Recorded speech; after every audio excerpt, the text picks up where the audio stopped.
नाजरीन, जैसे कि पिछले व्लॉग में मैंने आपको बताया था कि इस साल जीतो पाकिस्तान के अंदर रमज़ान में सना जावेद की रिप्लेसमेंट पे आई हैं कुबरा खान। और मैंने आपको ये भी बताया था कि कुछ दिन पहले उशना शाह जीतो पाकिस्तान में आई थी, जब फहद मुस्तफ़ा ने उनसे पूछा था कि तुम्हारी शादी मेरे शो से पहले हुई है या बाद में, जिस पर उशना शाह ने कहा था कि मेरी शादी तो पिछले साल हुई है। जिस पर फहद मुस्तफ़ा ने कहा शुक्र है तुम्हारी शादी होगी, वरना हमारे ऊपर इल्ज़ाम लगाया जाता है कि हम शादियाँ करवाते हैं, मैं तो बड़ा बदनाम हूँ इस चीज़ के ऊपर।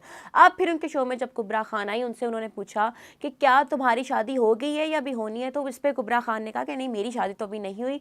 आगे से फहद मुस्तफ़ा कहते हैं कि तुम्हारी शादी मैं करवाऊंगा, तुम्हें बाबे ने आशीर्वाद दुआ दे दिया, उनके सर पे हाथ रखते हैं कि तुम्हें बाबे ने दुआ दे दी, अब तुम्हारी शादी ज़रूर होगी। जिस पे कुबरा खान कहती हैं कि हाँ मैंने सुना है, मुझे हर कोई कह रहा है कि जीतो पाकिस्तान में शादियाँ होती हैं, अब आप जीतो पाकिस्तान में चली गई हैं तो अगला नंबर आपका होगा। जिस पे फहद मुस्तफ़ा ने कहा बिल्कुल सही सुना है, अब तुम यहाँ पर आ गई हो, मैं पहले भी सबकी शादियाँ करवाता हूँ, तो मैं अब तुम्हारी भी शादी करवाऊंगा। आप सबको पता होगा कि फहद मुस्तफ़ा ऐसा क्यों बोल रहे हैं, क्योंकि उनके ऊपर इल्ज़ाम लगाया गया था सना जावेद और शोएब मलिक की शादी के बाद कि इन दोनों की शादी करवाने में फहद मुस्तफ़ा का बहुत बड़ा हाथ है। ये अपने पास गेस्ट को बुलाते हैं, इस तरह का सेगमेंट करवाते हैं जिस पे लोगों की जो दोस्ती है, रिश्ते हैं, वो ज़्यादा बढ़ते हैं, वो एक दूसरे के करीब हो जाते हैं। इवेंचुअली क्या होता है, वो शादियाँ कर लेते हैं। और जब सना जावेद और शोएब मलिक की शादी हुई थी, दोनों ने अपने अपने पार्टनर्स को छोड़ा था और एक दूसरे से शादी की थी, तब फहद मुस्तफ़ा को बहुत ज़्यादा तनकीद का निशाना बनाया गया था। अब उस चीज़ को माइंड में रखते हुए फहद मुस्तफ़ा अक्सर बातों में ही ये टोंट कर देते हैं कि मैं तो वैसे ही बड़ा बदनाम हूँ शादियाँ करवाने में, मेरे शो पे तो सबकी शादी हो जाती हैं।